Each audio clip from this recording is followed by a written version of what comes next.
자, 임신부 주의사항에서 여러분, 4번, 임신 중에 가장 흔한 빈혈은 차혈결핍성 빈혈이다. 그 다음 두 번째가 5번에 보면 유방보호라는 말 있죠. 자, 유방보호라는 말은 여러분 어떤 의미일까요? 유방을 뭐 다칠까봐 보호한다는 개념보다는 그런 개념이 아니라 어떤 개념이다? 모유가 잘 나오도록, 수유가 잘 되도록 준비하는 거, 그거를 뭐라고 한다? 유방보호 이렇게 표현을 했습니다. 그러면 이때 유방보호는 임신 보통 언제부터 시작하냐 이래 말하면 임신 후반기 한 7개월 말 정도가 좋겠는데 만약에 초임부다 이렇게 말했을 때는 처음이니까 전 나오는 준비를 한 번도 안 해봤잖아요. 트레이닝을. 그러니까 조금 일찍부터 하겠다는 거죠. 그래서 초임부는 5개월부터인데 초임부라는 말이 없으면 보통 후반기 7개월 말 정도부터가 좋겠다 그 말이고, 그리고 밑에 유도 단련시켜라 뭐 이런 부분이 있습니다. 한번 읽어보시면 될 것 같고요. 자, 그 다음 오른쪽에 보시면 7번 중요하죠.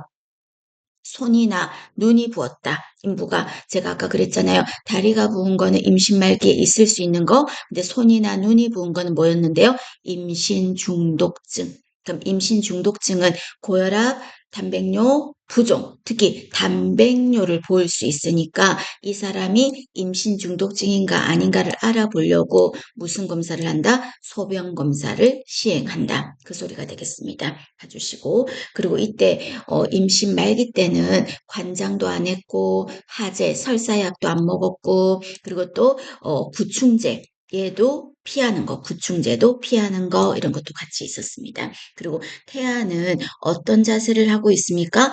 물구나무 서기 하듯이 하고 있다 그랬죠. 그래서 물구나무 서기 하고 있는 이 자세 이름을 뭐라고 한다? 두정위 이렇게 말했죠. 그래서 두정위를 취해야 된다. 그런데 아기가 두정이가 아니라 또 엉덩이가 여기 밑에 내려와 있잖아. 엉덩이가. 그럼 엉덩이가 이렇게 밑에 내려와 있다든지 발이 밑으로 있는 거는 정상적이지 않아. 그럼 이런 경우는 어떻게 한다? 임신 7, 8개월 때 집에 가서 어떤 자세를 한다? 이렇게 슬흉이를 취해주면 양수 속에 있는 둥둥 떠 있는 아기가 이 자세를 하면 뒤집어지면서 거꾸로 이렇게 두정이를 할 수가 있다는 거죠. 그래서 우리가 기본 간호에서 여러분 체위에서 슬흉이 이건 어떤 거예요? 태아 위치 교정, 산후 운동, 월경통 완화 이런 말하면 슬흉이라고 했었습니다.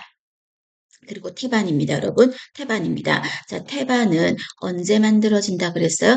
3개월에 완성된다 그랬죠. 그런데 3개월 이전에는 태반이라고 안 했어요. 태반이 아니라 3개월 이전에는 태아를 싸고 있는 막이 3개의 막으로 이루어져 있다 그랬어요. 그럼 여기 안에 태아가 있고 태아 안에 양수가 있고 양수를 싸는 막을 뭐라고 할까? 양막. 그리고 또 중간에 있는 막을 뭐라고 한다? 육모막. 그리고 가장 바깥층에 있는 이 막은 뭐라고 한다? 탈락막이라고 해서 3개월 이전에는 태반이라고 안 하고요. 양막, 육모막, 탈락막 이 세 개로 이루어져 있는 난막이라고 하는데 그 막으로 이루어져 있었어. 그러다가 3개월이 되면 가운데 있는 육모막과 바깥에 있는 탈락막이 붙어서 하나로 뭐가 된다? 태반이 되는 거예요. 그래서 태반은 육모막과 탈락막이 융합 붙었다. 그 소리가 되겠죠. 그러면 여러분이 3개월에 만들어진다는 건 기억을 하시고, 그리고 정말 중요한 건 여러분 뭐가 될까? 태반이 하는 역할. 중요하겠죠. 그럼 태반은 어떤 일을 합니까? 한다면은 호르몬을 분비하죠. 호르몬을 분비하죠. 그럼 이때 이 호르몬은 어떤 호르몬이 가장 대표적이에요? 육모, 생식샘, 자극 호르몬 만들어내죠. 그리고 또 태반하고 아기랑 탯줄이 연결돼 있거든. 그럼 이때 탯줄을 통해서 엄마가 좋은 거를 받으며 먹으면 아기한테 영양분을 공급해주는 일도 누가 한다? 태반이에요.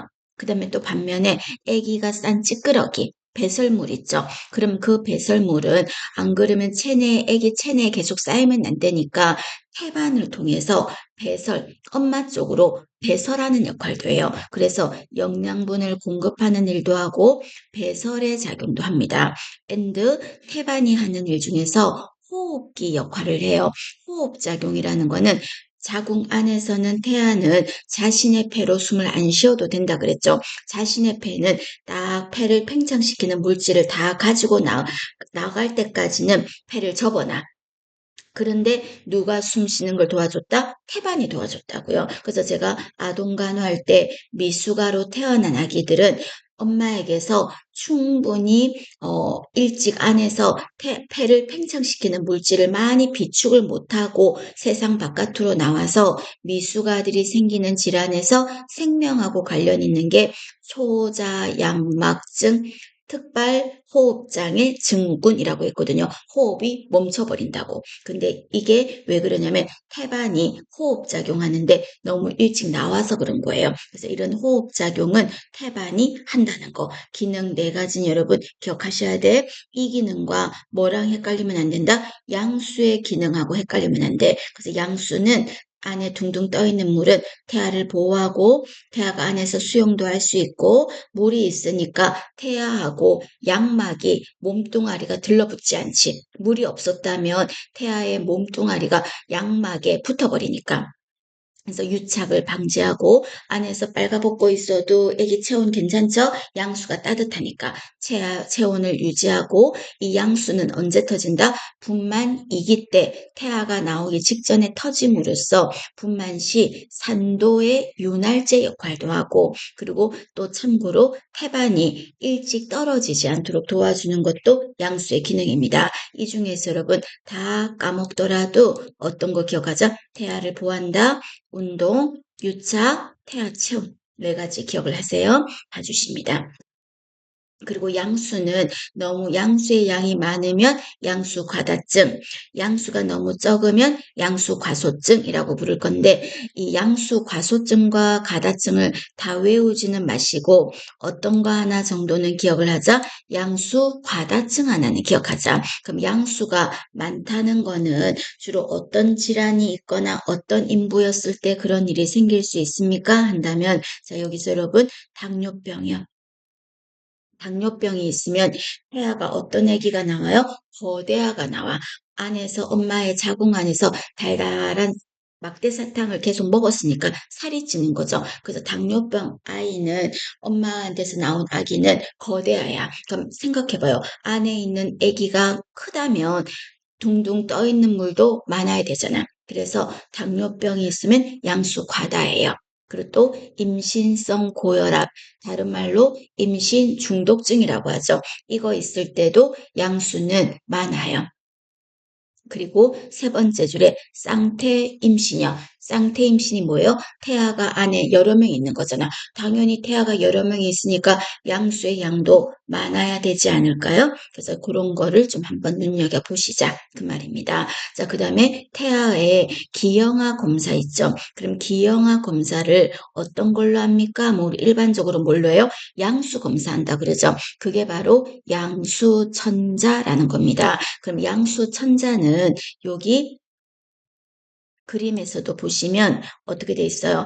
양수 부분을 태아에 둥둥 떠 있는 파란 색깔 물 있죠? 이 물을 뽑아내기 위해서 바깥에서 엄마의 복벽, 배를 찔러서 요 안에 있는 물을 끄집어내는 거. 그걸 하면 태아의 각질 같은 게 이 물 속에 둥둥 떠 있기 때문에 뽑아봤을 때 태아의 각질도 나오거든. 그래서 그 태아의 각질을 통해서 염색체에 문제가 있나 알아보는 태아 기형아 검사가 양수 천자예요. 언제 할까요? 15주에서 20주예요. 한 15주는 되어야 돼요. 그런데 15주까지 못 기다리겠어요. 조금 더 일찍 하고 싶어요. 한다면은 언제 하냐면 제가 그랬잖아요. 우리가 태반이 만들어지는 게 3개월이라고. 근데 그것보다 태반이 만들어지고 난 이후에 한다면 양수 천자가 맞고요. 태반이 만들어지기 이전에도 할 수 있는 게 뭐가 있냐면 태아의 태반을 만들 때 앞에 안쪽에 있는 막이 양막, 가운데 있는 막이 육모막, 바깥에 있는 막이 탈락막이라고 했죠. 그때 가운데 있는 육모막, 여기서 어떻게 한다? 육모막의 조직을, 세포를 뜯어내는 거지. 그러면 태아의 상태를 알 수가 있어요. 이거는 육모막이 있을 때니까 태반이 만들어지기 전에도 할 수 있는 거예요. 그거를 육모 생검 하는 거, 육모 조직 검사 그 말입니다. 이거는 임신 언제 할 수 있다? 11주에서 14주 시험에 최근에 나왔었거든요. 양수천자보다 일찍 할 수 있습니다. 육모 검사는. 그래서 태아의 기형아 검사는 양수 검사가 있고 육모 검사가 있는데 육모 검사가 조금 더 빨리 할 수 있다. 그렇게 정리하시고요. 그 다음에 태아의 탯줄, 그거를 뭐라고요? 제대라고 하는데 그 제대 안에는 혈관이 몇 개 있다 했어요. 3개가 있어. 그래서 탯줄을 잘랐을 때 위에서 아래로 이렇게 들여다보면 안에 그림 보세요. 탯줄을 잘라서 위에서 쳐다본 모습이에요. 하니까 여기 동그란 게 2개 있죠? 똑같은 크기가 2개 있죠? 동그란 눈이 2개라고 하면서 이 조그만 동그라미가 뭐다? 제대동맥. 그리고 하나 큰 거 하나가 뭐다? 제대정맥이에요. 헷갈리시면 동그란 눈이 2개 이렇게 외웠어요. 그렇죠? 그럼 이때 제대동맥이 있고 제대정맥이 있는데 섞여가시면 안 되는 게 제대동맥에는 어떤 피가 있다? 정맥피가 있어. 그래서 제대 동맥은 제대라는 말이 붙어버려서 제대 정맥, 그러니까 제대 동맥은 정맥피가 있다고. 그럼 찌꺼기니까 여기서는 어떤 일을 한다? 이산화탄소 찌꺼기를 운반, 태반으로 보내서 배설하는 거야.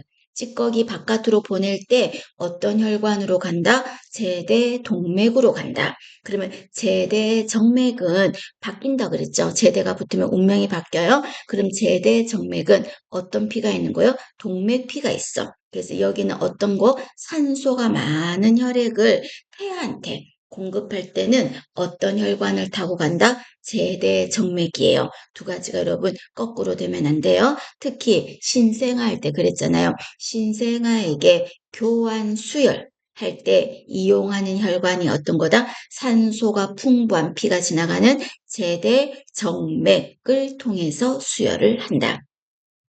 그 다음에 자, 아기 낳고 난 이후의 시간을 여러분 뭐라고 한다? 산욕기라고 하는데 보통 산욕기는 6에서 8주가 산욕기입니다. 그 말입니다. 그리고 이 산욕기에는 3번에 보시면 절대 안정을 한다. 그러면 X예요. 산욕기 때 자꾸 움직여야 자궁 수축도 더 잘 되고 빨리 회복을 해요. 그래서 산욕기의 안정이다. 이런 말하면 X예요.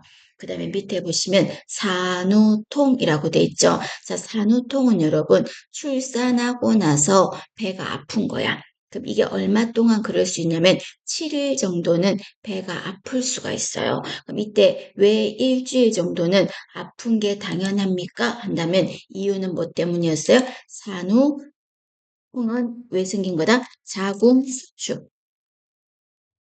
자궁 수축이 되면 배가 아프다 그랬죠. 자궁이 작아지려고 막 수축을 하니까. 그럼 이 배는 아파야 해요. 그래야 자궁 수축이 잘 되는 거니까 얼마 정도 그렇다? 한 7일 정도 그렇습니다. 그럼 이게 초산부랑 경산부를 비교했을 때 초산부는 자궁이 딱 지금 한 번밖에 안 늘어났었잖아. 근데 경산부는 어때요?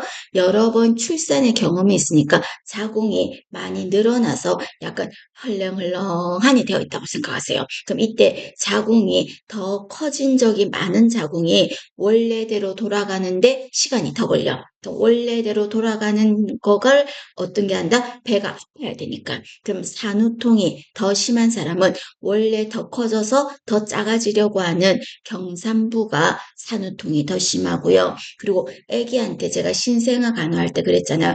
아기한테 젖을 먹이면 엄마에게서 자궁 수축 호르몬 옥시토신이 분비가 잘 돼서 자궁 수축이 잘 된다 그랬어. 그럼 자궁 수축이 잘 된다는 말은 자궁이 막 작아지니까 어때요? 배도 더 아픈 거죠.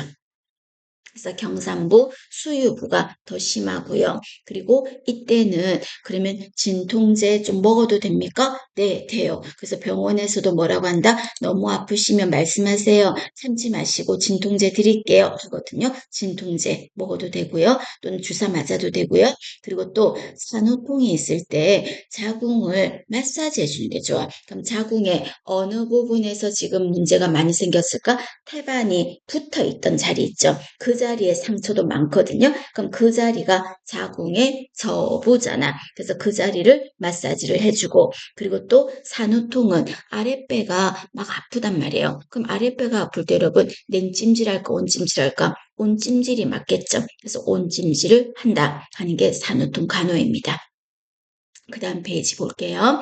자, 그 다음 페이지 보시면 정말 중요하죠? 산후출혈입니다. 자, 산후출혈은 아기 낳고 나서 출혈인데 입에는 모성 사망에 뭐가 되는 거예요? 1위가 되지. 모성 사망의 1위 하면 산후출혈. 그 다음에 임신중독증, 그리고 산후감염 이렇게 4가지가 되니까 그 중에 출혈은 1위입니다. 그럼 이때 이게 오로도 붉은색으로 나오니까 이게 오론지, 핀지, 산후출혈인지 어떻게 구별합니까? 산후출혈은 출혈의 양이 얼마? 500cc 이상이면 뭐라고 한다? 출혈이라고 해요.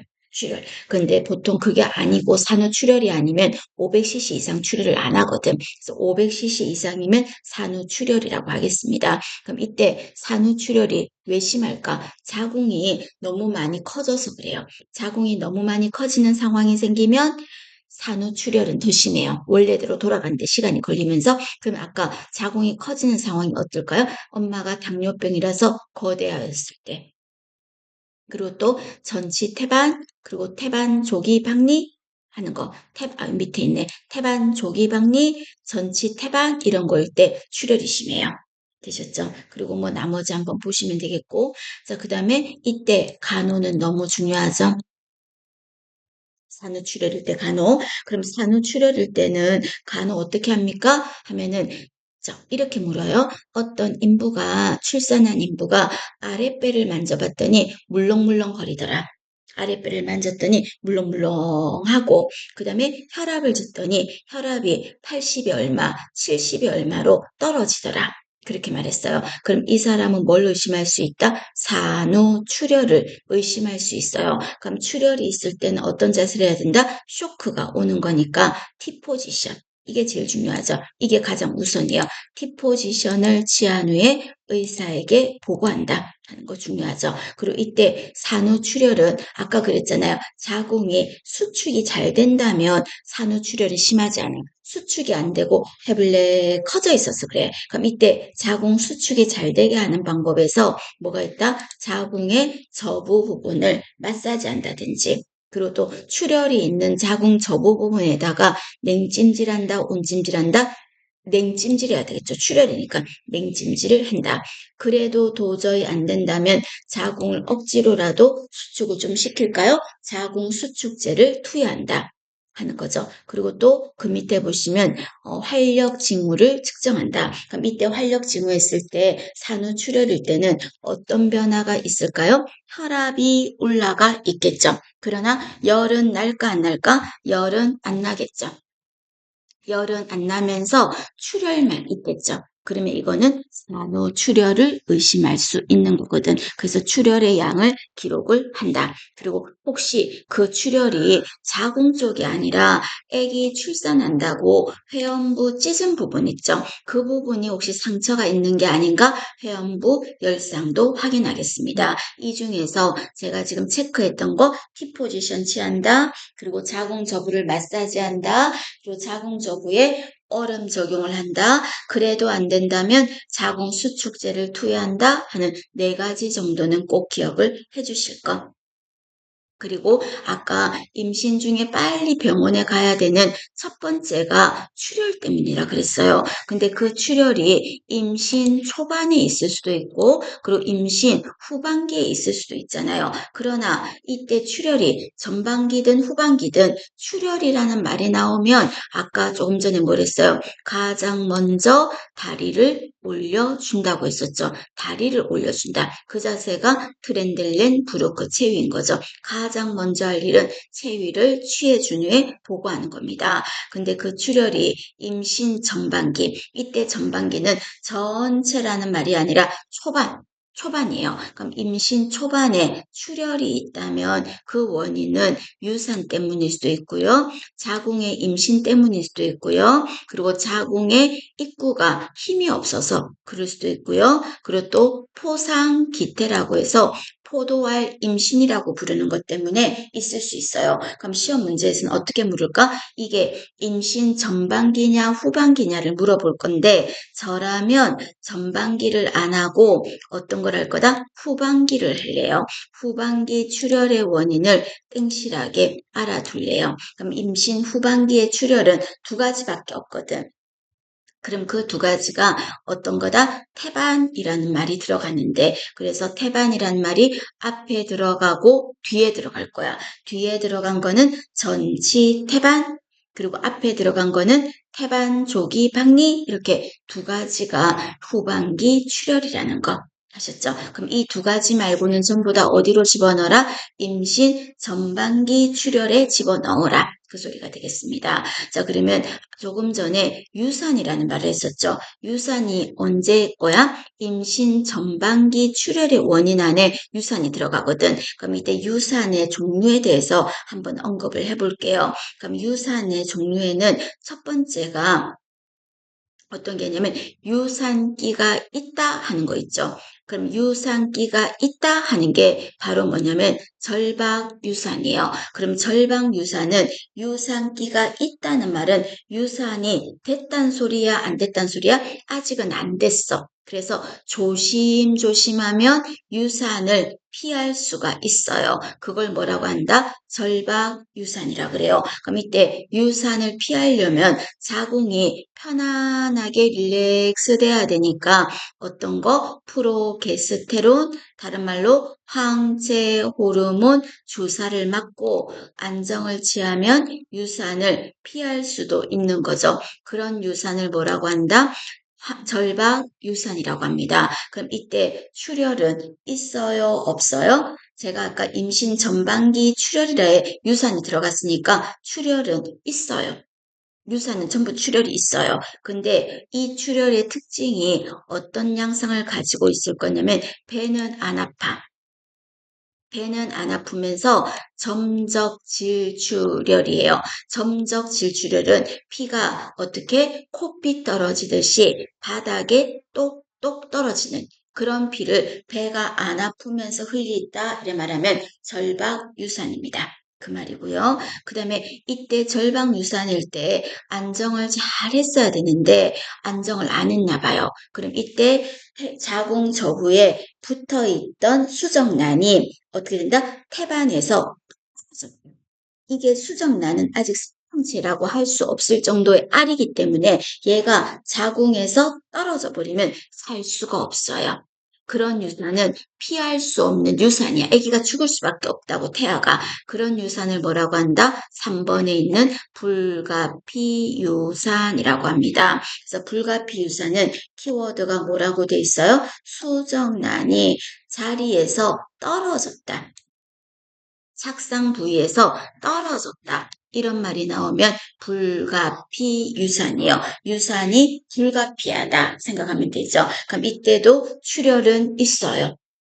그런데 출혈의 양도 많아요. 그리고 배는 아플까 안 아플까? 배도 아파요. 하는 게 특징입니다. 그 다음에 세 번째는 유산이 여러분 그냥 어차피 유산이라고 할 거면 될 거면 어떤 유산이 제일 좋냐면요. 안에 자궁 안에 모든 찌끄러기들이 다 같이 나가는 것. 자궁을 깨끗하게 비우는 유산이 가장 좋지 않을까? 유산이라면. 그럼 그런 유산은 뭐라고 하냐면 여기 안 적었어. 제가 너무나 당연한 거니까 모든 게 깨끗하게 나가는 걸 뭐라고 한다? 완전 유산이라고 할게요. 그런데 불완전 유산이라는 게 있어요. 불완전 유산은 태아와 태아 일부가 자궁 안에 남아 있어요. 그럼 당연히 남아서 찌끄러기가 있으니까 안에서 썩겠지. 그래서 폐혈증 또는 감염 이런 문제를 초래할 수 있겠죠. 그 다음에 중요하죠. 계류유산이에요. 자, 계류유산은 어떤 거냐면요. 안에서 태아가 이미 죽었어요. 내가 모르고 있었어. 그런데 입덧이나 이런 게 있다가 없어졌을 거야. 죽은 태아가 2달 이상 자궁 안에서 나가지 않고 남아있는 거예요. 남아있는 거. 그럼 이거를 왜 몰랐을까요? 배가 안 아팠거든. 배가 아팠다면 병원에 가서 이 아이가 태아가 죽었다는 걸 알게 됐겠지만 배가 안 아팠어요. 그러면 출혈은요? 출혈도 없었어요. 근데 이상하다. 유산은 출혈이 있잖아요. 질출혈이 아니라 피는 날 수 있어. 피가 나요. 근데 우리 코피 나는 것 가지고 임신 중에 문제라는 생각은 잘 안 하잖아요. 그래서 놓칠 수가 있다는 겁니다. 피가 날 수가 있어요. 그리고 이때 아기가 죽었거든요. 죽은 태아라고 했으니까. 그래서 태동도 없어요. 자궁도 더 이상 커지지 않아. 그리고 임신 초반에는 가슴도 약간 빵빵하고 그런데 유방도 증대됐던 게 멈춰버려요. 그리고 임신 반응 검사에서도 아기가 죽었으니까 임신은 끝난 거니까 소변 검사에서도 임신 반응 검사에서도 음성이 나오는 겁니다. 이렇게 죽은 태아가 안에 머물렀다 계류유산, 일부가 안에 남아있더라 불안전, 그리고 항체 호르몬 주사를 맞고 잘 버티면 되더라 절박유산. 그런데 수정란이 착상 부위에서 떨어져서 유산이 불가피하다 불가피유산 이렇게 정의 기억하고, 특히 습관성 유산이라는 말은 여러분 유산이 몇 번 이상 된 거를 말할까? 3번 이상 연속으로 된 거를 습관성 유산이라고 한다. 그리고 그 밑에 유산시 간호하는 부분 여러분 읽어보셔야 됩니다. 읽어보시고 그 다음에 밑으로 내려가셔서 자궁의 임신이에요. 그럼 자궁의 임신도 출혈이 있을까 없을까? 있어요. 자, 지금부터 말한 거 다 출혈이 있거든요. 출혈을 해. 그럼 이거는 후반기에 있을까요? 전반기에 있을까요? 후반기는 제가 2개밖에 없댔잖아. 전치, 태반, 조기 박리 2가지밖에 없어요. 그럼 이거는 임신 초반의 출혈입니다. 그럼 이때 자궁의 임신은 생각해봐요. 이때 원래는 수정란이 아니라 난관의 헥대부에서 수정이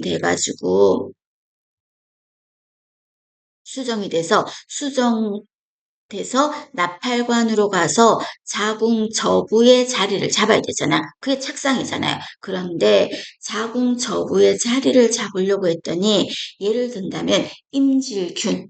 그럼 여러분 임질균은 어디에 붙어 있어? 여성의 질에 붙어 있었어. 근데 그 질에 붙어 있는 임질균 중에서 일부가 어디로? 여기 자궁 입구 쪽으로 틈새로 들어갔어. 그래서 어디에 갔다? 자궁에 넓적한 저부에 가서 임질균이 몇 개 붙어 있어. 그럼 수정된 수정란이 나팔관을 따라갔는데 그 자리가 더러워. 그러면 수정란은 초 예민이라서 자리를 안 잡아요. 그럼 어떡할까?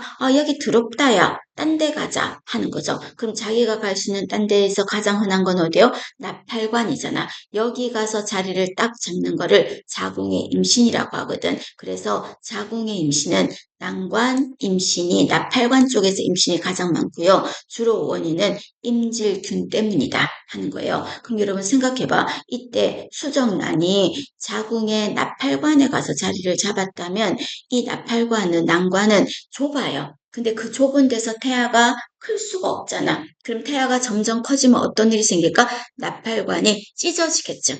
나팔관이 찢어져 파열돼. 그럼 파열되면 생각해봐요. 배는 얼마나 아플까? 상상도 못할 만큼 배도 아플 거야. 터졌으니까, 찢어졌으니까. 거기에다가 나팔관이 찢어졌으니까 뭐가 많을까요? 피도 많겠지. 피도 많겠지. 근데 그 피가 우리 신체 피부 바깥으로 나오진 않아. 왜? 상처가 없으니까. 개방성 상처가 아니니까. 그럼 안에 있는 피들이 고여서 배꼽 주변으로 어떤 현상을 보인다? 멍든 것처럼 보이는 거죠. 그래서 배꼽 주위가 청색으로 변하는 이런 현상을 뭐라고 하냐면 쿨렌징후라고 하는데, 이 말 나오면 무조건 뭐죠? 자궁의 임신입니다. 그래서 여기 그림에서도 보면 여기가 터져서 피가 봐봐요. 뻘겋게 자궁 안의 공간에 피가 막 이렇게 번지고 있잖아요. 이게 바로 자궁의 임신이고 이 피들이 배 바깥으로 먹는 것처럼 비치는 이런 현상을 플렌지구라고 하겠습니다. 그 다음에 자궁의 입구가 여러분 요 그림에서 보시면 어떻게 되어 있어야 돼요? 요렇게 완전히 닫혀 있어야 돼. 이게 정상적인 거야. 이렇게 닫혀 있어야 되는데 요 입구가 틈새가 빨강 색깔 그 틈새가 약간 벌어져 있는 거죠. 그럼 벌어져 있으니까 어떤 일이 생길까요? 안에 있는 태아가 바깥으로 아직 나오면 안 되는데 빠지는 거죠. 그게 바로 자궁의 입구가 힘이 없다. 자궁 경관 무력증이라고 합니다. 그 정도 보시고 그럼 이때는 아기가 나오면 안 되니까 아기 나오기 전까지는 요 입구 부분을 꼬매놨다가 아기가 나올 때 꼬맨 부분을 풀어주는 거죠. 그게 맥도날드법, 쉬로드카법이라고 했었습니다. 봐주시고 그 다음에 포상기태입니다. 여러분 포상기태입니다. 자 포상기태는 포도알 임신이다 생각하시면 돼요. 근데 이 포도알 임신은 이 무록이 여기 그림에서도 보시면 전부 다 안에가 무록으로 가득 찼어요. 자궁 안에 공간이 무록이잖아요. 이게 육모막이 막 커져서 무록이 만들어졌는데 이때 증상이 어떻게 나타나냐면 육모막에서 하는 일이 뭐가 있어요? 육모, 생식샘, 자극, 호르몬 만들거든. 근데 이렇게 무록이 많아졌다는 말은 그 호르몬도 많이 나와서 그래. 그래서 임신 반응 검사를 해봤을 때 5번 먼저 보시면 5번에 보시면 HCG가 그냥 양성이 아니라 뭐라고 한다? 강양성으로까지 나온다는 겁니다. 강양성이야. 자, 그리고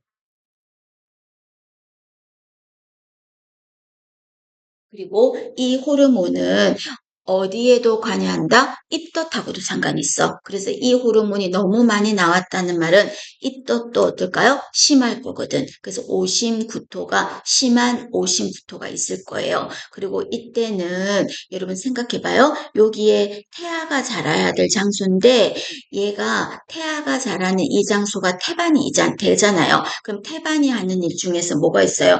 엄마에게서 받은 영양분을 태아한테 보내야 되잖아요. 태반이. 그런데 엄마가 좋은 걸 먹어서 영양분을 자궁으로 넣어주고 싶은데 중간에 있는 육모막이 그 엄마의 영양분을 지가 다 뺏어가. 태아한테는 안 주고. 왜? 자기 무록 만드는 데 써야 되니까 에너지를. 그래서 안에 있는 태아는 먹는 먹거리가 안 와가지고요. 굶어서 죽어요. 그게 바로 포상기태예요. 그래서 아기가 죽었기 때문에 6번에 보시면 태아 심장 소리도 없고 태동도 없고 이런 거예요. 그러면서 이때 7번에 보시면 연장으로 이때 아기가 죽는다 했잖아. 그럼 아기 죽었으니까 소파 수술로 아기 다 그 부속물 긁어냈겠죠. 긁어냈는데 또 연장으로 아기를 가지면 이 호르몬 수치가 너무 높았던 호르몬이기 때문에 별로 안 떨어진 상태에서 아기를 가지면